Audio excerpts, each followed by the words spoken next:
ধরুন কেউ যদি অন্য চাকরি থেকে এসে থাকেন, সেই তথ্য সম্পূর্ণভাবে আমাদের কাছে এই মুহূর্তে আছে কিনা বলা মুশকিল। আমাদের ডেটাবেসে যে এক্সিস্টিং, ধরুন আজকে কোনো স্কুল থেকে যদি আমাদের এখানে আসেন, হয়তো সেই তথ্য আমাদের কাছে থাকবে, একটা সরকারি স্কুল থেকে এসছেন।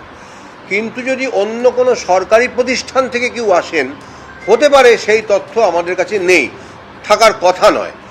এটা যিনি প্রার্থী, যিনি চাকরিরত, আজকে তার চাকরি নেই, এটা তার পক্ষেই জানা সম্ভব যে আমি কোনো একটা সরকারি দপ্তর থেকে এখানে এসেছি। সুতরাং নিশ্চয়ই তিনি আবেদন করবেন, আমাদের থ্রু দিয়ে আবেদন করতে হবে এরকম তো নয়।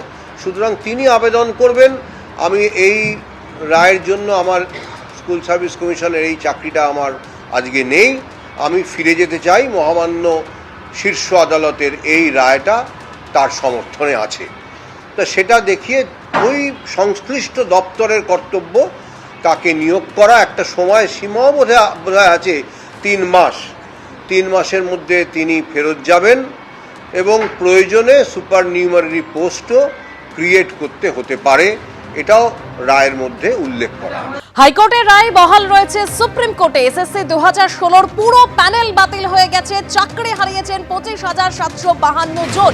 আর অভিজিৎ গঙ্গোপাধ্যায়, অবসরপ্রাপ্ত বিচারপতি এবং তমলুকের বিজেপি সাংসদ, তিনি এখন মন্তব্য করছেন যে এখনো সময় আছে, চাকরি হারাদের বাঁচাতে তৈরি করা হোক কমিটি, এখনো যোগ্য অযোগ্য বাছাই করা সম্ভব।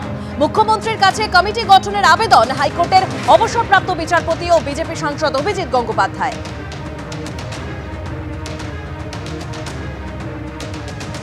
মনে হয় যে এই মুহূর্তে মমতা বন্দ্যোপাধ্যায়, তাকে আজকে আমি দিদি বলেই সম্বোধন করব, যেহেতু রাজনীতির ঊর্ধ্বে উঠতে বলছি, দিদি এই মুহূর্তে যেন একটি কমিটি গঠন করেন।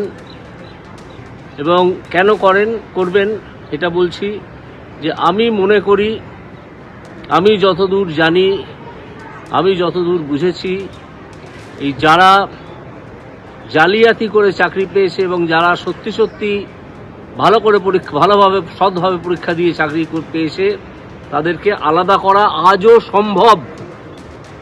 আমি কাউকে দোষারোপের প্রশ্নে যাব না, আজকে যাবার সময় নয়। এই যে ছেলেগুলোর ভাগ্যে বিপর্যয় নেমে এসেছে, এখান থেকে ওদেরকে উদ্ধার করতেই হবে। আমরা ওদের চেয়ে বয়সে অনেক বড়।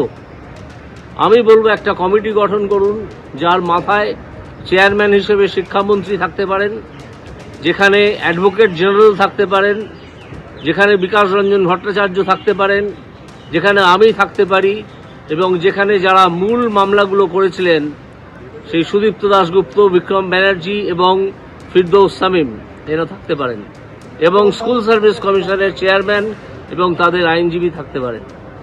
এইটা করে যদি আমরা আলোচনা করে এবং ওগুলো বার করে যদি আমরা একটা লিস্ট তৈরি করতে পারি যে যারা দুর্নীতিগ্রস্তভাবে চাকরি পেয়েছে, আমি আবার বলছি, আজকে আমি কাউকে দোষ দিচ্ছি না, এসব দোষগুণের ঊর্ধ্বে উঠে আমাদেরকে কাজটা করতে হবে। এই 26,000 লোকেদের, ছেলেদের বিপর্যয় থেকে উদ্ধার করতে হবে।